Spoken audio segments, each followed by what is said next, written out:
This video is for educational purposes only and is not financial advice. I am not a financial advisor. Investing involves risk, including loss of capital. Any tools or strategies mentioned do not guarantee profits or future results. Everyone is talking about artificial intelligence, new AI models, new chips, new data centers, new trillion-dollar technology companies. But what if the biggest bottleneck in the entire AI revolution isn't technology at all?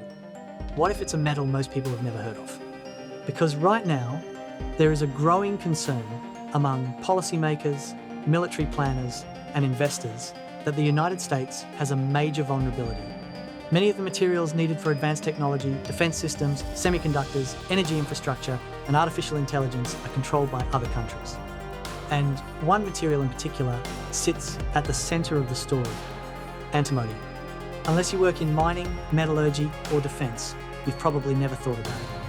But antimony is used in military equipment, semiconductors, batteries, communication systems, satellites, flame-resistant materials, and numerous technologies that modern economies rely upon every day. The problem? The United States produces very little of it. Meanwhile, a significant portion of global supply comes from countries that are increasingly strategic competitors. That creates a problem that extends far beyond mining. Because if America wants to lead in artificial intelligence, advanced manufacturing, defense technology, and energy infrastructure, it needs access to the raw materials that make those industries possible. And antimony is only one piece of the puzzle. The same issue exists with rare earth elements. These materials are critical for smartphones, electric motors, military hardware, renewable energy systems, robotics, advanced electronics, and countless AI-related technologies. Yet much of the world's rare earth supply chain remains concentrated overseas. As geopolitical tensions rise and supply chains become a national security concern, governments are increasingly looking for ways to reduce that dependence. That's where a growing investment theme begins to emerge. The idea is simple.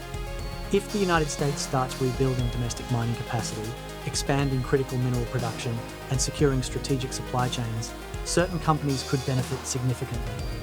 Not because they're creating the next AI model, but because they're supplying the materials that make the AI revolution possible. This broader trend has attracted the attention of resource investor Sean Brodrick. Brodrick refers to the opportunity as Project Phoenix. The name comes from the idea that long-forgotten American mines could potentially be revived as demand for critical minerals continues to grow.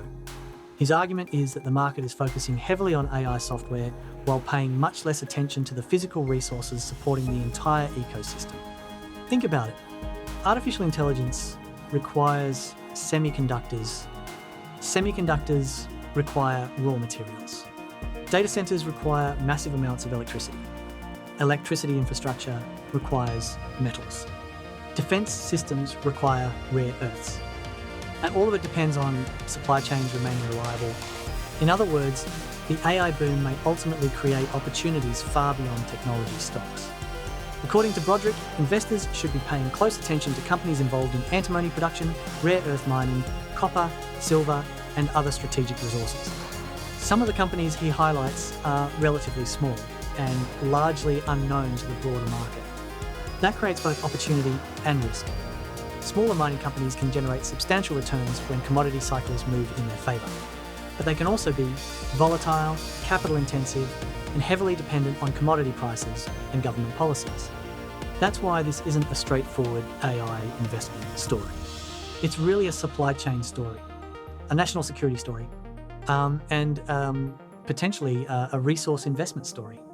Brodrick presents this research through his Wealth Megatrends newsletter, where he focuses on major economic shifts and long-term investment themes.